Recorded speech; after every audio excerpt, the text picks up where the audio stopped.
going on, guys? I hope that you're all having a wonderful day today. For those of you that are new to the channel, my name is Ty, and today in this video, we're going to be talking about Joker Folie, if that's how you say it. Joker 2, was it good or did it utterly disappoint? That's what I want to get into here today. But listen, when it comes to the first Joker movie, I'm going to be real with you guys. I'm not the biggest fan of it. I think it's good, don't get me wrong. I can see why people think it's like a masterpiece, but I just feel like it's a bit more style over substance. But either way, I was relatively curious going into Joker 2 because it was apparently going to be a musical. It was going to be a lot different from that first film, sort of like a courtroom drama. So that sort of intrigued me in a way, but did it actually live up to, the trailers that I thought looked pretty interesting, or did it disappoint like, honestly, the early reviews are saying? That's what I want to talk about. Listen, I'm just going to cut to the chase here. This isn't just a terrible sequel, it's a terrible movie, even just on its own. This is a bad film. I would not recommend going to see it. Let me dive into some of the details here, though, to explain why my feelings are that way. Let's start off with the positives, though, okay? Let's start off with my little positives that I have about this movie. First of all, this movie kind of does carry on the visual style from the first film,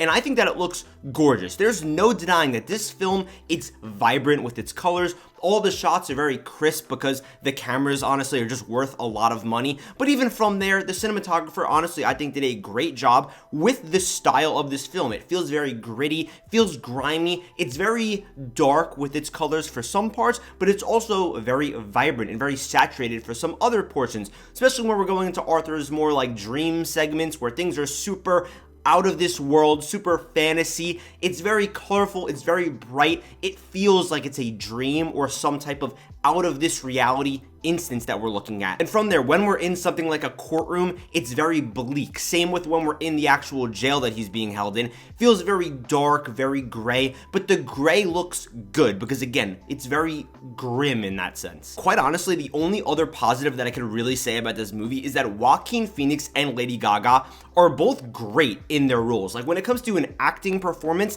they both killed it. The material that they were given, though, wasn't exactly that great, but I don't think that that takes away from their performance individually. I think their chemistry was awesome when they were kind of playing off of each other. I wish that we got to see more of it, quite honestly, but either way, it's more on the material when it comes to, my issues with their characters, but them as actors, phenomenal. Even from there, there's maybe a scene or two or a conversation or two that I did get some enjoyment out of and that I thought was relatively interesting, but let's just dive into the negatives because I'm just done talking about the positives. This movie honestly really bothered me. It's so clear that the number one driving creative force as to why this movie was even made is not because there was an interesting story to be told. It's because the first movie made $1 billion. So Warner Bros. Said, oh, you know what? We need to make another one because there's no way that we can't. So who has an idea? And they kind of came up with a script and then they made this. Listen, this story, this plot that's being told here, it's so paper thin and utterly boring that in a way, this could have just been an epilogue that's just tacked on to the end of the first movie if you really just wanted to give some type of resolution as to what happens to our main character here, Arthur Fleck. Lady Gaga, right, as Harley Quinn. Her character is pretty interesting, but in a way, it feels like they just wanted to get Lady Gaga in here just so that she could sing. Moving on from there, because I'm just going to try to speed through these things because, God, this movie really makes me want to just, pull my hair out.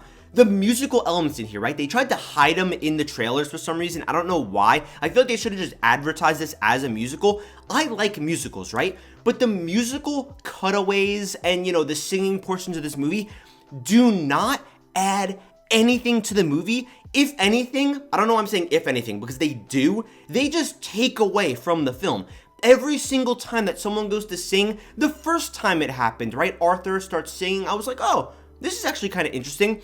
But after the 12th time or the 14th time, and I'm not making this up, I was just like, good God, give it up. Because some of these musical sequences are, these cutaways to these, sets, basically, like it's a Broadway play. Those were relatively interesting on a visual level, but other times, it's just like Harley and Joker are just looking at each other, just singing pointless songs. None of these songs are original. The reason why musicals are so impactful is because, let me give an example. In La La Land, right, you've got the classic a lovely night scene. The scene where Ryan Gosling's character and Emma Stone are both on the hill. It's kind of the first time they're really talking, really getting to know each other. This is like the first occurrence of their love like sparking, and where we're starting to see this attraction to each other really burst into something, into this bright, wonderful relationship. And at a certain point, words are not enough to portray emotions, so you need to break out into song, and it's so wonderful. And the music, the way that the song starts to pick up as it goes on, and they're dancing, and you feel the emotion, and the jazz is swinging. That means something to the story, because if they just talked back and forth, yeah, you'd see their love on screen, like it would be nice, their chemistry, but watching this music swell as you literally watch their love grow, or at least the metaphor of their love growing, or at least the interest that they have in each other start to grow, that's phenomenal. But in this movie, it's like we're just adding musical stuff just to sing. It's like they were just like, hey, let's just start singing. Let's get Lady Gaga, throw her in here, start singing with Joaquin Phoenix, who's not even a singer, and you guys can do your thing. Going back to the plot, this entire movie is basically just talking about the first film. It's like we're analyzing, like this is a YouTube essay going over the first movie, like, you know, one of those 2-hour in-depth analysis type of videos. That's like what this movie is. All that we're talking about in the courtroom is how Arthur's crazy and he was abused. By the way, Arthur's crazy, and by the way, he was abused. We know this from the first movie. So when you're bringing in people from the first film to, you know, testify against Arthur, who, by the way, clearly killed 5 people, there's no denying that. If anything, you know, he clearly killed Murray Franklin on, like, the TV show on live air, so that's, I don't even know why we're having a court case practically, but regardless, we all know as the audience that he is a murderer. There's no defending that. So when we bring someone in to talk, right, it's so uninteresting because they're just going over the fact that he's crazy. Is it actually Arthur? Is it not Arthur? Is it the Joker? I don't know.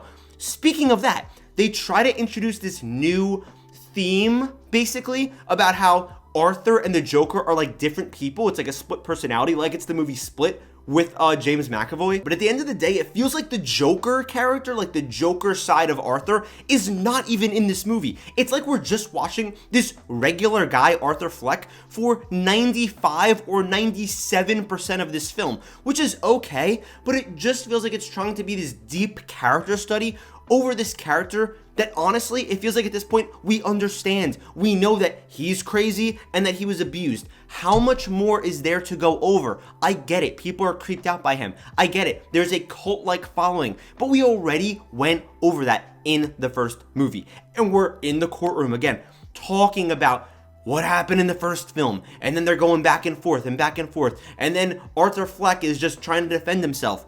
It's utterly pointless. It is stupid. I don't even know how this was approved, like how this script was approved. I really mean that. And listen, even if this movie was a drag to sit through, but the ending at least gave us some type of satisfying conclusion, fine. But the ending of this movie is legitimately offensive. It is so beyond bad to the point where it actually undoes stuff, or makes the first movie, I should just say, worse. Like, I'm not the biggest fan of the first film, but I actually look at it even worse now. When it comes to the relationship between Harley and Arthur, it just comes to such an unsatisfying ending. This movie's ending as a whole is super unsatisfying, but just on their side, so unsatisfying. I wish that she was in this movie more, honestly. It feels like she was just shoehorned in, but this is the thing. When it comes to a movie ending being unsatisfying, I get that movies can have happy endings, which usually are satisfying, and sad endings. Sometimes movies end in an uncomfortable way, but I would still argue that they're satisfying because you understand why what happened happened.